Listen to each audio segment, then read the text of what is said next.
Good morning बच्चों, मैं राम सिंह सारण आपके अपने सर्वोदय स्कूल मलसी सर की ऑनलाइन क्लासेज में आपका हार्दिक स्वागत करता हूँ। तो आज अपन पढ़ेंगे हाइगेन्स के अनुसार समतल सतहों से परावर्तन। उससे पहले इसको समझने के लिए 2 पॉइंट कल के वीडियो में जो मैंने बताए उसको दोबारा डिस्कशन करते हैं। ये जब समझ में आएंगे तभी हाइगेन्स के अनुसार समतल सतह से परावर्तन समझ में आएगा। यानी तरंग हमेशा, एक तो ये बात ध्यान में रखनी है, तरंग हमेशा प्रकाश किरण की दिशा के लंबवत होता है। सॉरी, तरंग बोल रहा हूँ। तरंगागर हमेशा प्रकाश किरण की दिशा के लंबवत होता है। यानी ये प्रकाश किरण है, ये सरल रेखा के अनुदिश दिखा रहा हूँ, ऐसे तरंग माननी थी उन्होंने। तो इसमें आप तरंगागर बनाओगे, वो हमेशा तरंगागर इसके सतह के लंबवत होता है। ऐसे तरंगागर बनेंगे, पता है आपको। ये तो जैसे तरंग इस तरह से समांतर हो तो तरंगागर ऐसे बन जाएगा, ऐसे लंबवत हो जाएगा तरंगागर। ये आप अच्छे से जानते हो ना, ठीक है। ये बातें ध्यान में रखनी है। दूसरा पॉइंट बहुत इंपॉर्टेंट है, ये भी ध्यान में रखना है कि तरंगागर पर उपस्थित प्रत्येक बिंदु द्वितीय प्रकाश स्रोत या नए प्रकाश स्रोत की भांति कार्य करता है तथा निश्चित दूरी पर नए तरंगागर के लिए तरंगिकाओं पर उपस्थित उभयनिष्ठ पृष्ठ नया तरंगागर होता है। जैसे एक ये तरंगागर है, ये तरंगागर कब है? जब समांतर प्रकाश किरणें आपतित हो रही है, यानी प्रकाश और अनंत पर है। तो इस पर प्रत्येक बिंदु, जितने भी आप बिंदु लोगे, वो नए प्रकाश स्रोत की भांति कार्य करते हैं और इससे ऐसे तरंगिकाओं के रूप में प्रकाश आगे बढ़ता है, इस तरह से, है ना। तो आपको मान लो कि आप चाहते हो इससे कुछ दूरी पर, निश्चित दूरी पर नया तरंगागर बनाना है। माना डी दूरी पर नया तरंगागर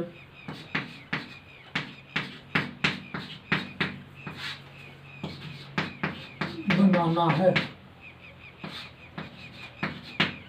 और आपको दे दी चाल। दिया क्या है?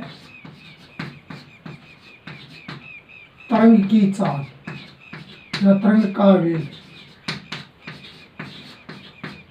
v, और t समय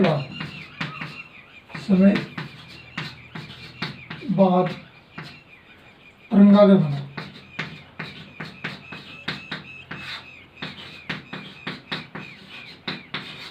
इस तरह की कंडीशन दे रखी है। यानी दिया है तरंग का वेग v और t समय बाद तरंगागर बनाओ। तो d दूरी निकालोगे तो आप क्या करते हो? दूरी d बराबर v गुणा t, कल की बात है। यानी तरंग का वेग गुणा जितने समय तक तरंग गतिशील है उस समय को गुणा कर दोगे तो आपके पास वो दूरी आ जाएगी जितनी दूरी पे आप तरंगागर बनाते हो। तो अब एक बात और है, तरंगिकाओं का वेग और तरंगागर का वेग, तरंग का वेग बराबर होता है। तरंगिकाओं का वेग और तरंग का वेग बराबर होता है। जैसे मान लो वीटी दूरी यहाँ से यहाँ पर है, यानी आप ये वीटी दूरी का चाप काटोगे एक ऐसे, ये तरंगिकाएं बनेगी। इसके लिए यहाँ काटोगे वीटी दूरी का चाप, इस प्रकार से यहाँ पे वीटी दूरी का चाप काटोगे, ऐसे इससे, है ना। तो इन पर तरंगिकाओं पर, ये वीटी दूरी पे जो तरंगिकाएं हैं उन पर उभयनिष्ठ पृष्ठ खींचोगे, एक उभयनिष्ठ इनको स्पर्श करता हुआ एक पृष्ठ मानोगे, वो क्या कहलाएगा? नया तरंगागर कहलाएगा। उभयनिष्ठ पृष्ठ खींचोगे वो नया तरंगागर कहलाएगा। यानी इसके बाद वीटी दूरी पर नया तरंगागर होगा। ये 2 पॉइंट आपको लिखने नहीं, कल बता दिया। इसको काम में लेकर हम हाइगेन्स के अनुसार समतल सतहों से परावर्तन को पढ़ेंगे। अभी देखना, हाँ, तो हाइगेन्स के अनुसार समतल सतह से परावर्तन पढ़ेंगे। इसके अंदर जो परावर्तन के 2 नियम है, कोण I बराबर कोण R, दूसरा आपतित प्रकाश किरण परावर्तित प्रकाश किरण व विलंब तीनों एक तल में होते हैं, ये कंडीशन प्रूफ होनी चाहिए, तभी मान्य होगा कि हाइगेंस के अनुसार परावर्तन का नियम समझाया जा सकता है। तो मैंने मान लिया कि माना एक समतल परावर्तक पृष्ठ है, उस पर एक तरंगागर आपतित हो रहा है। ये एक समतल परावर्तक पृष्ठ है, हो सकता है दर्पण हो, समतल दर्पण, चमकीली सरफेस है। इस पर एक तरंगागर आपतित होता है। मान लो इस तरह से समांतर प्रकाश तरंग या प्रकाश किरण आपतित हो रही है। एक यहाँ पर आपतित करवा दी, दूसरी यहाँ आपतित करवा दी। इसमें होता क्या, पहली कंडीशन जो अभी मैंने लिखाई थी कि आपतित प्रकाश किरण के अभिलंबवत हमेशा तरंगागर होता है। ये यहाँ पर तरंगागर ए बी है, ए और बी, और ये t बराबर 0 पर इस ए बिंदु से परावर्तक पृष्ठ के ए बिंदु से टकराता है, t बराबर 0। तो ये t बराबर 0 पे तो 90 डिग्री बनाएगा, तो ये वाला बी सिरा इसका यहाँ पर रहेगा। तो ये इसको इतनी दूरी, यानी बी वाले बी सिरे से ये इतनी दूरी और चले, तब जाके ये इस परावर्तक पृष्ठ से टकरा पाए, है ना। तो इसके लिए देखो, अब मीडियम एक ही है ना। इस मीडियम में मान ली चाल क्या है, माना जिस माध्यम में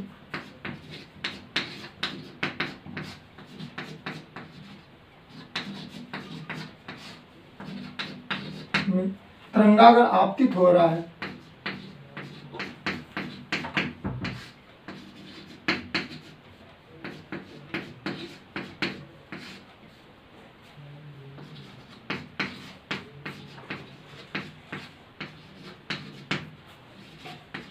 उसमें तरंग का वेग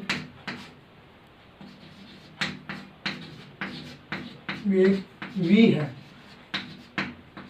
और बी सिरा तरंगागर का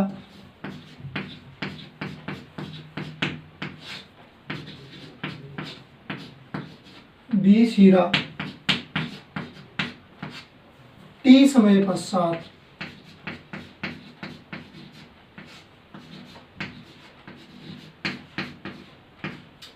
परावर्तक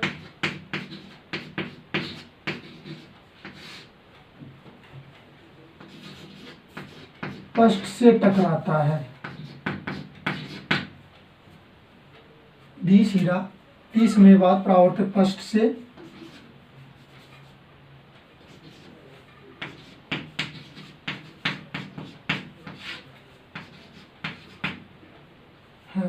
टकराता है। तो ये बी सिरा है और ये v चाल से, यहाँ पे इसकी चाल कितनी है, तरंगों की चाल v है। तो ये कितनी दूरी तय करेगा जब इस पृष्ठ टकराएगा, तो t समय बाद टकराता है ना, तो कितनी vt, तो ये वाली डिस्टेंस कितनी हो जाएगी vt, यदि ये चल के आएगा तो, है ना, vt डिस्टेंस। ये अब ये क्या, ये यहाँ से लेकर यहाँ तक पहुँच, ये सिरा तरंगागर ए बी का बी सिरा यहाँ से लेकर यहाँ तक पहुँचेगा, तब तक ये यहीं थोड़ा ना रहेगा, ये भी तो चलेगा। तो ये सतह से टकरा के प्रकाश किरणें वापस जाएंगी, तो जितनी दूरी बी वाला सिरा चलेगा उतनी दूरी ए वाला सिरा चलेगा। ये इधर आ नहीं सकता, परावर्तक पृष्ठ है तो ये इधर जाएगा कहीं, है ना। तो आइडिया से आप क्या करोगे, वीटी दूरी का चाप लगाओगे, यहाँ से वीटी दूरी का किधर लगाओगे, इधर ना इधर ना, ऐसा जैसे आपको अनुमान लगाना होगा यहाँ पे कि ये प्रकाश किरण ऐसे आ रही हैं, तो यहाँ से टकरा के इस तरफ जाएंगे, है ना। तो यहाँ पर वीटी दूरी का चाप लगाओगे, यहाँ से नाप के आप प्रकार से जितनी ये दूरी है उतनी दूरी का मान लिया। यहाँ पे वो जब ए बी सिरा यहाँ पहुँचेगा तो ए सिरा यहाँ पहुँच जाएगा सी बिंदु पर, ठीक है। यानी ए सिरा सी पे पहुँचेगा तो बी सिरा यहाँ पे डी बिंदु पर पहुँच गया, मान लिया। कितने समय में, टी समय में। कितनी दूरी चली, वी टी, इसने भी कितना चला, वी टी। यहाँ तरंगिकाएं बनाओगे, यहाँ पे तरंगिकाएं बनाओगे और इन पे खींचा गया वेनिस्ट पृष्ठ नया परावर्तक तरंगागर होगा, नया परावर्तक तरंगागर होगा, है ना।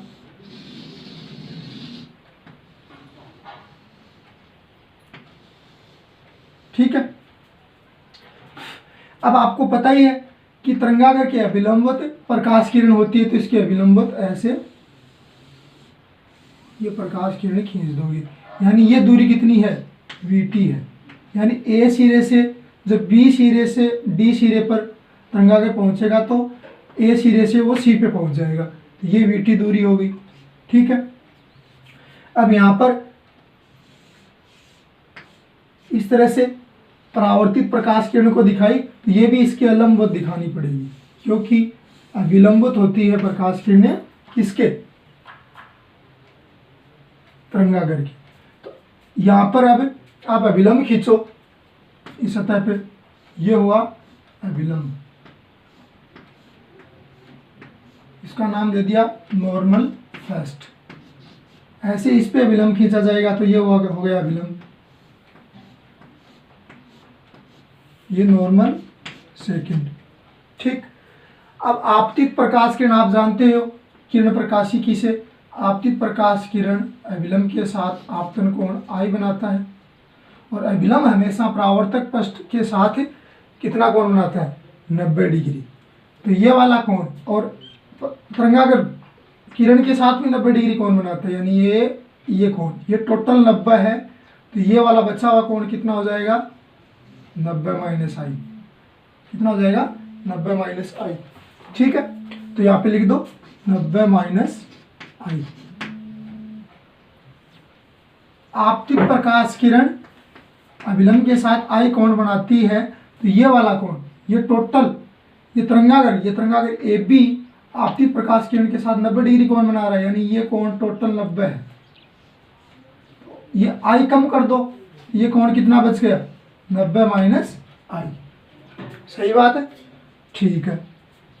दूसरी बात, अब ये अभिलंब इस परावर्तक सतह के साथ कितना कोण बना रहा है, अभिलंब, यानी ये अभिलंब, ये परावर्तक सतह, इसके साथ 90 डिग्री कोण बना रहा है, और इसमें से 90 माइनस I कम कर दिया तो ये कोण कितना बचा, ये पूरा तरंगागर परावर्तक सतह के साथ कितना कोण बनाएगा, I। भी टोटल ये 90 है, ये और ये टोटल 90 है, इसमें से कम कर दो 90 माइनस I, तो कितना बच गया, I। सही बात है ना। समझ में आ रहा है कि इसको दोबारा देख लो। आपतित प्रकाश किरण अभिलंब के साथ I कोण बनाती है, और तरंगागर आपतित प्रकाश किरण के साथ 90 बनाता है। ये तरंगागर अभिलंब के साथ कितना बनाएगा, ये वाला कोण, I कम कर दो 90 माइनस I। फिर अभिलंब परावर्तक सतह के साथ 90 बनाता है, और ये तरंगागर अभिलंब के बीच कोण है 90 माइनस I, तो ये 90 में से 90 माइनस I घटाओगे तो 90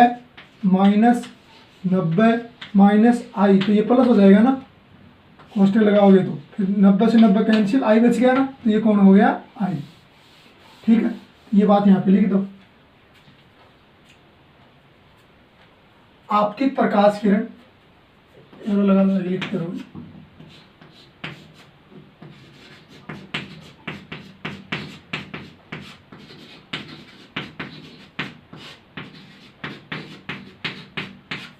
अभिलंब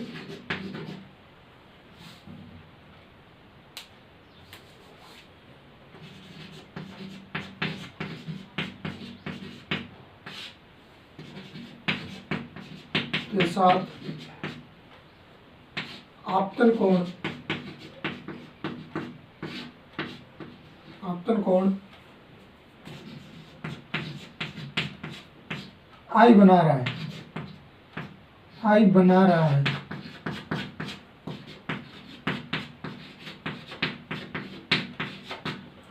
तो तरंगागर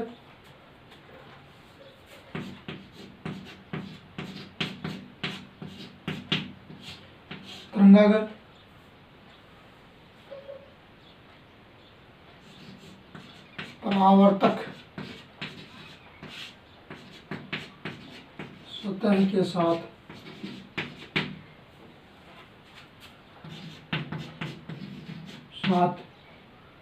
आपतन कोण सतह के साथ कोण आई ही बनाएगा, कोण आई बनाएगा। ठीक है, यानी ये वाला कोण तरंगागर परावर्तक सतह के साथ कोण आई बनाएगा। अब इसमें देखो ये है CD क्या है, परावर्तित तरंगागर है ना।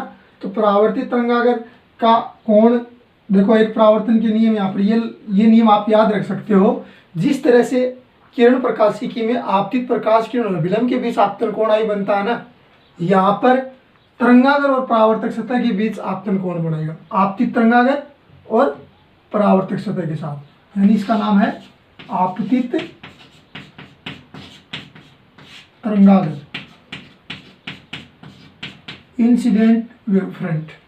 तो आपतित तरंगागर परावर्तक सतह के साथ आपतन कोण आई बनाता है। ऐसे ही परावर्तित तरंगागर परावर्तक सतह के साथ कोण परावर्तन कोण R बनाएगा, लेकिन अपन निकालते हैं।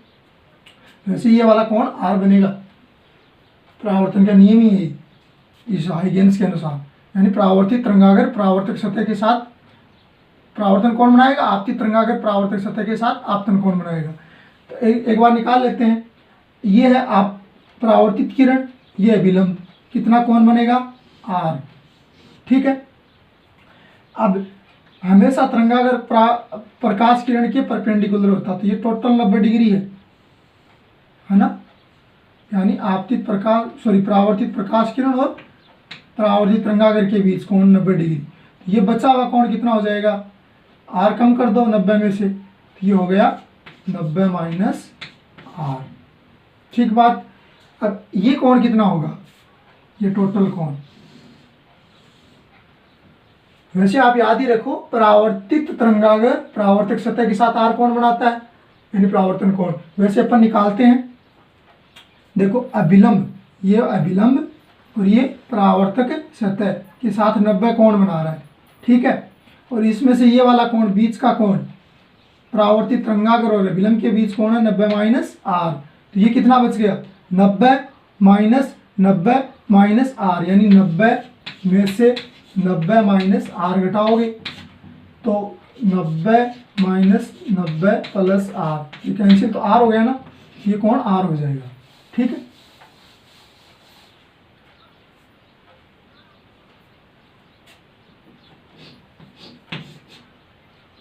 परावर्तित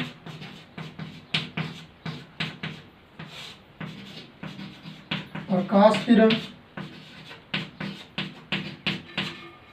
परावर्तित प्रकाश किरण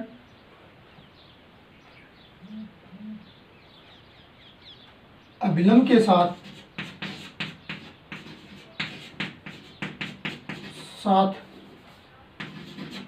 परावर्तन कोण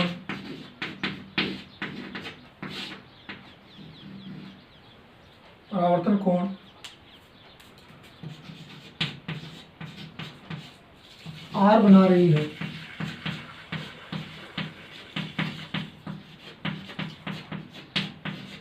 तो परावर्तित तरंगागर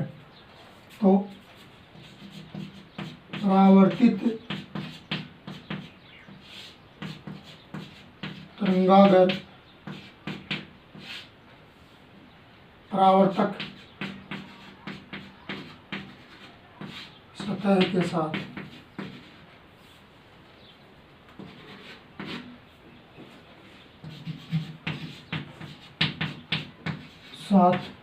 कोण R बनाएगा,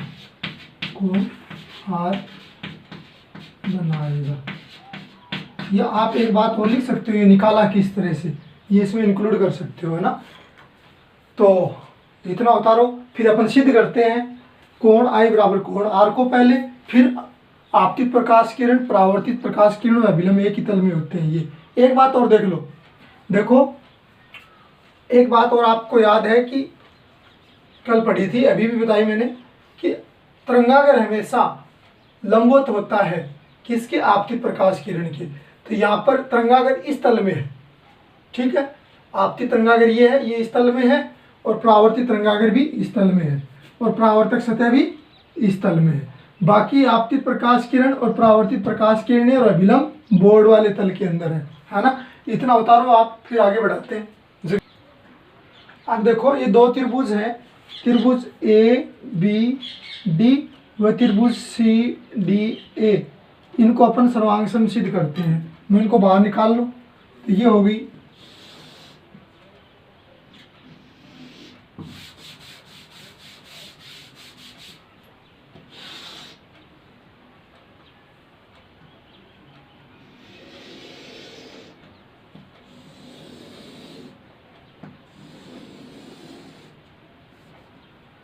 ए डी और ये बी। एक त्रिभुज ये बाहर निकाल ली मैंने, दूसरी त्रिभुज ये और निकाल लो सी डी ए, यानी त्रिभुज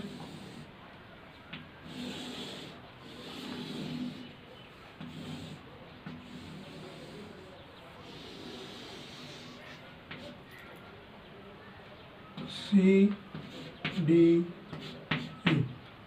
अब इसमें ये कोण 90 डिग्री है, यानी तरंगागर किरण के साथ 90 डिग्री कोण बनाते हैं, यानी ये कोण 90 डिग्री, और इसमें सी वाला ये कोण 90 डिग्री, यानी ये कोण 90 डिग्री। इसमें ये भी एडी है और ये भी एडी है, ये दोनों भुजाएं क्या है, उभयनिष्ठ। ये और ये दोनों भुजाएं क्या हो गई, उभयनिष्ठ, यानी एडी, परावर्तक सतह है। इसमें ये कोण आई है, ए सिरे पे, ये तरंगागर है ए बी, और ये परावर्तक सतह है। क्यों हो बंद हो गया है।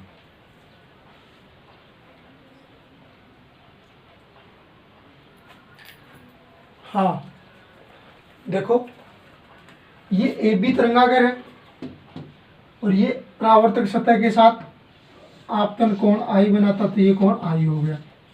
और ये सी डी तरंगागर है जो परावर्तक सतह इसके साथ कोण बना रहा है, परावर्तन कोण आर, ये सतह है ना दोनों। अभी त्रिभुज दोनों सर्वांग समसिद्ध करनी है तो क्या होना चाहिए, या तो दो भुजा बराबर होनी चाहिए, एक कोण बराबर होना चाहिए, या तीनों भुजाएं बराबर होनी चाहिए, या तीनों कोण बराबर होने चाहिए, या दो कोण एक भुजा बराबर होनी चाहिए। तो इसमें एडी बराबर एडी, एक नंबर बात, तीन बात लिखनी है अपने को, एडी बराबर एडी। क्यों, उभयनिष्ठ भुजा है।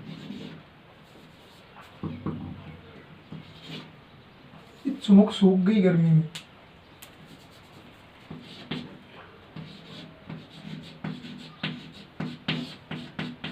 उभयनिष्ठ भुजा, ठीक है, यानी एडी बराबर एडी हो गई। एक कोण, दो नंबर बात, कोण बी बराबर है कोण सी के, कोण सी के। और तीसरी ये ए सी, यानी ए सी यानी, और बी डी, ये भी दोनों बराबर है ना। तीन नंबर बात, क्यों, वीटी वीटी है ना दोनों तीनों। भाई ये क्या एडी है ना, सॉरी बी डी है ना ये, तो बी डी बराबर है किसके, ए सी के, यानी ए सी के, ए सी कितनी है, वीटी है, वीटी तरंग चाल से, तरंग की चाल के कारण वीटी वीटी है, वीटी लिख दो बस। तीन चीज बराबर हो गई तो अब बाकी की साइड बच गई, यानी ये भी इसके बराबर होगी और जो कोण बच गए वो भी बराबर होंगे। अतः कोण, अतः ऐसे पहले ऐसे लिखो, अतः त्रिभुज ए बी डी सर्वांग सम है त्रिभुज ए सी डी के, ए सी डी होगी सर्वांग सम, तीन बात मिल गई। इसलिए कोण ए बराबर होगा कोण डी के, कोण डी के बराबर आएगा। तो ये दोनों 90 हैं और ये तो फिर भुजा बराबर होगी, तो ये कोण बराबर आएंगे ना, दूसरा तरीका ये लिखो, देखो यानी ये भुजा और इस भुजा के बराबर है, तो इस भुजा के सामने वाला कोण और इस भुजा के सामने वाला कोण दोनों बराबर आएंगे। तो ऐसे लिख लो, भुजा ए बी, भुजा ए डी दूसरी बी डी बराबर है ए सी के, ए सी के आता है इनके सामने वाले कोण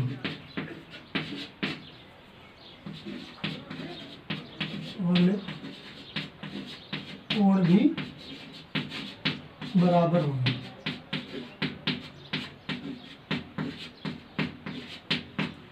यानी कोण ए बराबर होगा कोण डी के, कोण ए बराबर होगा कोण डी के। तो आपतन कोण बराबर हो गया परावर्तन कोण की। ये आपतन कोण है, यहाँ पे तिरंगा करो परावर्तित पृष्ठ, आपतित तिरंगा करो परावर्तित पृष्ठ, परावर्तित तिरंगा करो परावर्तित पृष्ठ। तो पहला नियम मान लो, इसको 1 नंबर मान लो या 2 नंबर, आपकी मर्जी। तो पहला नियम सिद्ध हो गया। दूसरा और करते हैं, उतारो। हाँ देखो, दूसरा नियम नाम दे दो भले इसको, पहला वो नियम है तो कोण आई बराबर कोण आर। उसमें देखो कोण आई बराबर कोण आर वैसे त्रिभुज से ये सिद्ध किए थे ना, तो यहाँ पे आपके दिमाग में ये है कि आपतन कोण तो ये है, परावर्तन कोण ये है, तो जब ये आई है तो ये भी तो आई है, ये दोनों सिद्ध हो गए, तो ये दोनों भी तो आपस में बराबर ही होंगे। समझ रहे हो ना, ये आपने पहले बता दिया कि ये कोण आई है तो ये कोण भी आई है। तो वो भी लिख लेना स्टोरी में, मैंने लिखा नहीं होगा कि ये 90 माइनस आई कैसे घटा के लिखा हो, आप इसमें बात में लिख देना। अब देखो, आपतित तरंगागर ये वाला, परावर्तित तरंगागर ये वाला, परावर्तक सतह ये वाला, ये तीनों आपस में क्या है, बोर्ड तल के लंबवत है। ये भी बोर्ड तल के लंबवत, ये भी और ये भी, ठीक है। इसके साथ एक बात और है कि ये तीनों ही इस तरह से हैं कि आपतित तरंगागर आपतित प्रकाश किरण के लंबवत है, परावर्तित तरंगागर परावर्तित प्रकाश किरण के लंबवत है, और परावर्तक सतह ये परावर्तक सतह अभिलंब के लंबवत है। इससे क्या हुआ, इससे ये हुआ कि ये बोर्ड तल के तो लंबवत हैं और इसके साथ साथ ये आपतित प्रकाश किरण परावर्तित प्रकाश किरण और अभिलंब के लंबवत भी हैं।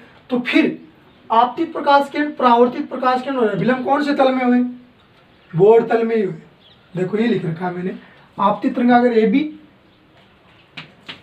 परावर्तित तरंगागर सी डी, व परावर्तक सतह परावर्तक पृष्ठ ये ए डी बोर्ड तल के लंबवत है। ठीक बात, लेकिन आपतित प्रकाश किरण ये दोनों ही आपतित प्रकाश किरण है, ए बी के लंबवत है, आपतित प्रकाश किरण आपतित तरंगागर के लंबवत है। ये इस तल में हुआ तो ये फिर बोर्ड तल में अपने आप आ गई। समझ पा रहे हो क्या, बोर्ड तल के तो लंबवत है, लेकिन इसके साथ साथ ये आपतित प्रकाश किरण परावर्तित प्रकाश किरण और अभिलंब के भी लंबवत है, तीनों ही इस तरह से अलग अलग। आपतित प्रकाश किरण आपतित तरंगागर के लंबवत है, परावर्तित प्रकाश किरण परावर्तित तरंगागर के लंबवत है, ठीक है, और अभिलंब परावर्तक सतह के लंबवत है। इसलिए क्या हुआ,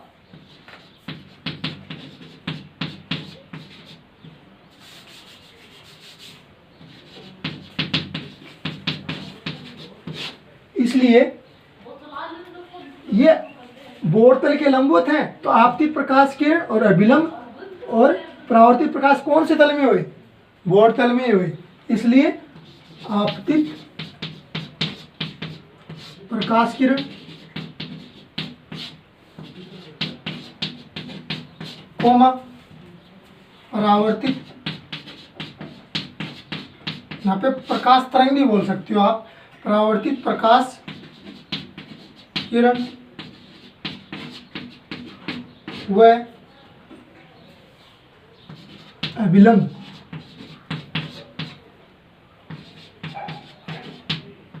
बोर्ड तल में हुए, इसमें हुए बोर्ड तल में है, बोर्ड तल में है, तीनों ही बोर्ड तल में है, तो तीनों एक तल में हुए। तो यही बात सिद्ध करनी थी कि आपतित प्रकाश किरण परावर्तित प्रकाश किरण और अभिलंब तीनों एक तल में होते हैं, तो बोर्ड तल में है। तो यहाँ आप कागज़ के तल लिख देना, बोर्ड तल लिखोगे सोचोगे टीचर की नकल की है एग्जाम में, तो आपके कागज़ तल में है। और एक ये कागज़ तल के लंबवत है, जहाँ बोर्ड नाम दिया वहाँ कागज़ लिख लेना। ठीक है, तो ये इंपॉर्टेंट डेरिवेशन है, ये पूछा जाता है एग्जाम में, बहुत बार पूछा गया। ठीक है, आज के लिए इतना ही काफ़ी। धन्यवाद। पढ़ते रहे, खुश रहे। जय माँ सरस्वती।